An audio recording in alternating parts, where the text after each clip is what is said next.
Yo, yo, yo, what's up, guys? Welcome back. Um, I know it's been like 2 weeks since I posted a video. I've been kind of going on little trips every weekend, so it's been kind of busy. And I mean, I have traded some days, but I just didn't have the time to post those recaps. Um, but now, finally getting back into the groove again. So, I want to go over my trade from today, May 5th, 2022. I ended up trading Bttx, and the reason was because one, it had the volume pre-market. It was this one and HYMC. HYMC had a thicker float though. This one is 8 million float, so it has more volatility. And plus the volume that I had pre-market was kind of, it's like, oh, people got eyes on it. It's gonna have the volume, so maybe we'll see some type of range. And the other thing was we had this uptrend here on the 15-minute chart right here, 15-minute. So I noticed this uptrend, and it was also on 1, 2, 3, day 4, and it looks like obviously it was uptrending. It kept hitting this 225 resistance area. So it's basically like your typical ascending triangle here, breakout. Based off the pre-market chart that it had here, this pre-market, oh, hold on, put on the, here we go. So this pre-market chart for me, it wasn't my ideal pre-market chart for a short setup. So that was one thing, and another thing was obviously this, ascending triangle, and I'm like, it has a volume, it's holding. We could see a breakout day 4. So basically, once it started breaking out of this pre-market highs here over previous, so you got that 240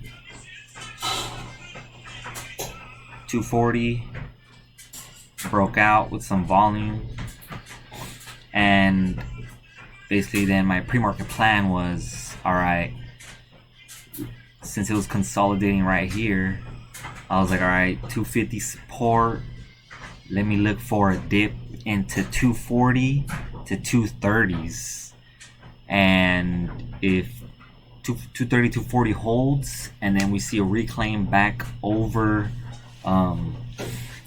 250, then watch for a move over pre-market highs, which was around 266. So you could kind of see right there,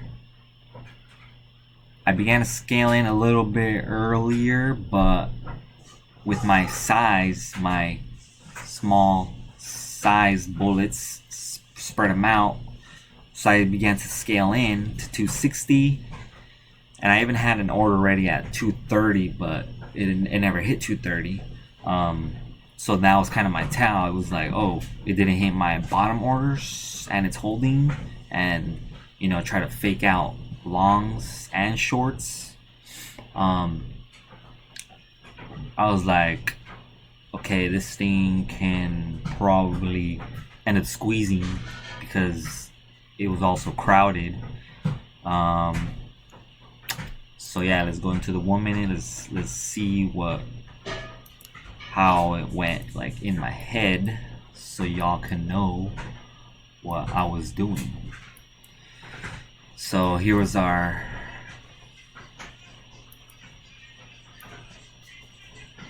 open. You got the open right here. So penny mode, crosshair. There you go. So pretty much 250s. I was gonna start to long off of that, but I was still waiting for this potential break under 243s. This support right there, you kind of see, right there, 242. So that was like your second support, but I'm just gonna use 240, increments. So yeah, I began to scale in. It looked like it was trying to break over this 266 early, but using 10% bullets, now I'm giving the stock wiggle room. So I'm giving it wiggle room, but at the same time, I still have some orders ready down here in case it does some type of, shakeout or trap. And then once that holds, hold on.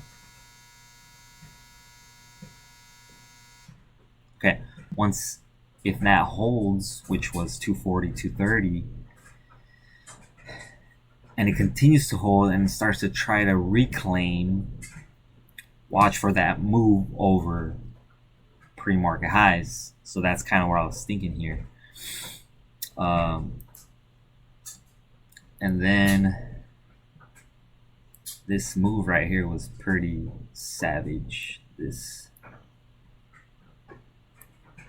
That move, right here.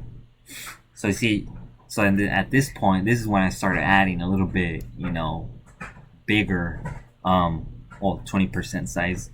So I ended up getting 10, 10, 10, 30, 40, 60, 80. Right? Yeah. So this ended up being 80%, but at this point, since this lower order didn't hit, I figured, all right, now I can risk 235 low a day, but instead I was just like, you know what, I'll just risk 230 at this point just to, give it some wiggle room and wait for a move over this high day, 263.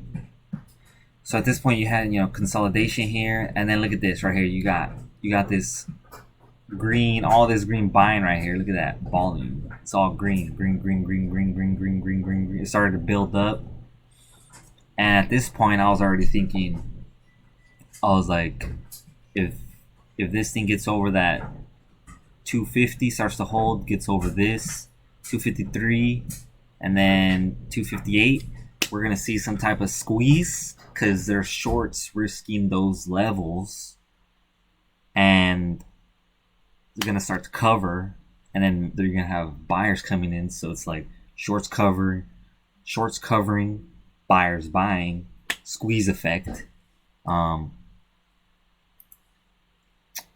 So at that point I already had orders ready into that high right there. So I was like, all right, I'm gonna start selling over this high in case it fails to go higher and begins to break back down, and then at that point I can basically cut my trade in case it does end up, cracking or something. But at that point, I could have secured some, but at the same time be willing to hold for the potential move higher. But you can see right here, like I was like, at this point I'm just managing my risk. I'm just scaling out as it continues to trade around that high a day, but also waiting because you got this, every dip they would squeeze it. dip, squeeze, and then you got increase buyer volume. And then at this point, I had my orders ready over the highs, and then I just kind of split them as it went higher in increments of, I don't know, every 5 cents at that point.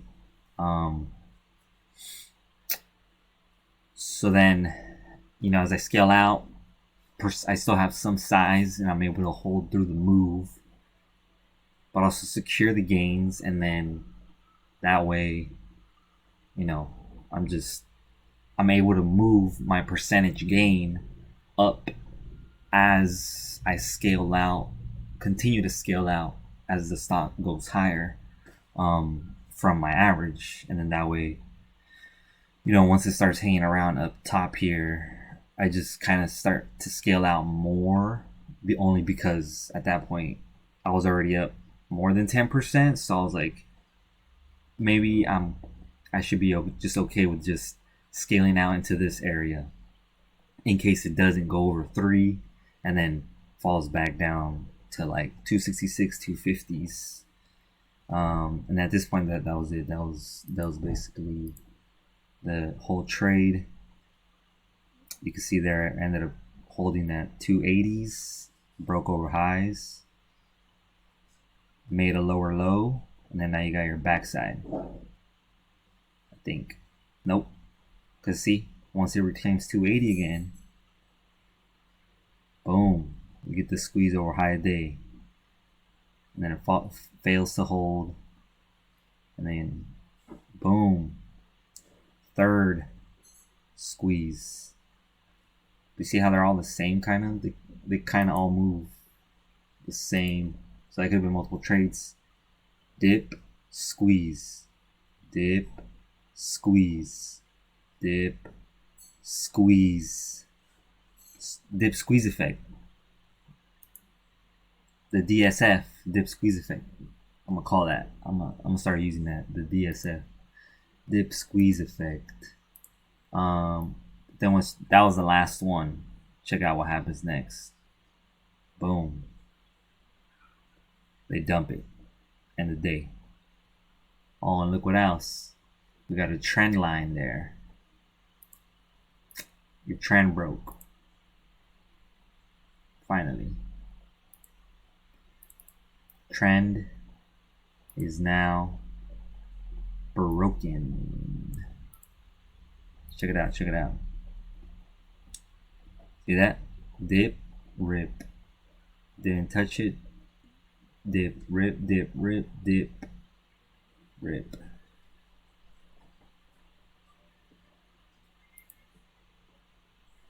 Feels good for sure.